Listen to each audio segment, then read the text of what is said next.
Patto di non concorrenza tra lavoratore e datore di lavoro, corrispettivo e profili di invalidità. Un caso pratico. In un precedente video, di cui vi lasciamo il link in descrizione, abbiamo visto quali caratteristiche essenziali deve presentare un patto di non concorrenza tra datore di lavoro e dipendente per essere valido. Il patto deve innanzitutto risultare da atto scritto. Il patto deve delimitare l'ambito del divieto, ossia indicare in maniera specifica quali siano le attività che il prestatore di lavoro, una volta cessato il rapporto, non potrà svolgere, oppure alternativamente i datori per cui non potrà lavorare, sempre che si tratti di potenziali concorrenti. Inoltre, il patto deve delimitare anche l'estensione territoriale del divieto. Il divieto deve essere limitato nel tempo.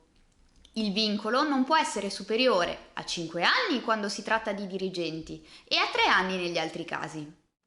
Infine, il patto deve prevedere un corrispettivo a favore dell'ex dipendente, parametrato al sacrificio che gli viene imposto.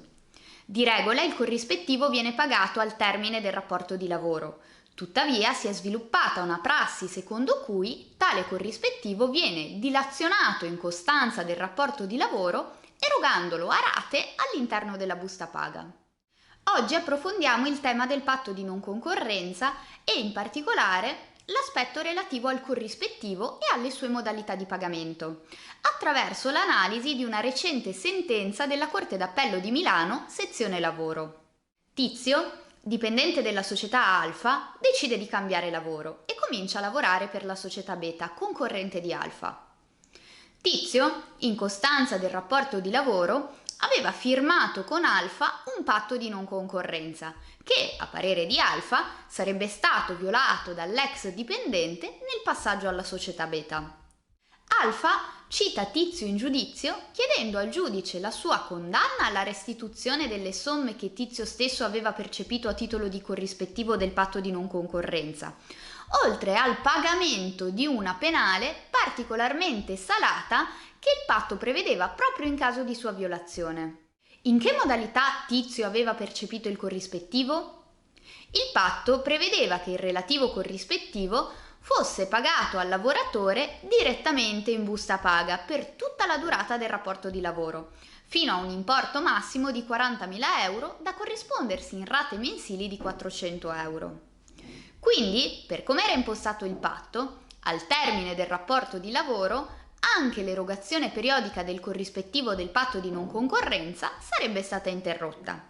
Perciò, ad esempio, se il lavoratore si fosse dimesso dal lavoro un mese dopo aver firmato il patto di non concorrenza, il corrispettivo erogato in suo favore sarebbe stato pari al valore della sola prima rata, in questo caso di 400 euro, perché il patto non prevedeva un corrispettivo minimo.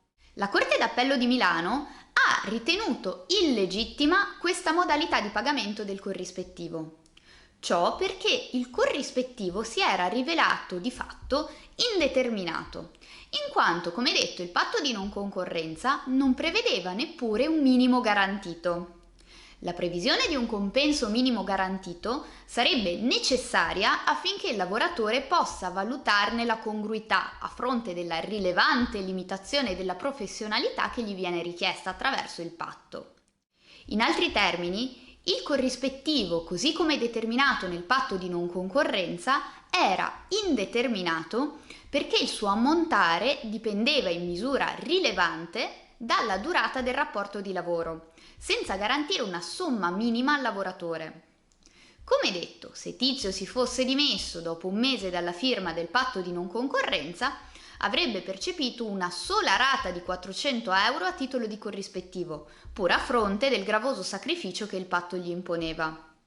L'indeterminatezza del corrispettivo ha reso invalido il patto di non concorrenza, che è stato dichiarato nullo dalla Corte. Infatti, il patto non conteneva gli elementi necessari e sufficienti per permettere al lavoratore di valutare ex ante la congruità del corrispettivo rispetto al sacrificio che gli veniva richiesto. Vista la nullità del patto, il lavoratore ha comunque dovuto restituire le somme che aveva percepito a titolo di corrispettivo, però Il vincolo discendente dal patto che gli avrebbe impedito di continuare a lavorare per un concorrente del suo ex datore di lavoro è venuto meno con la sentenza di nullità.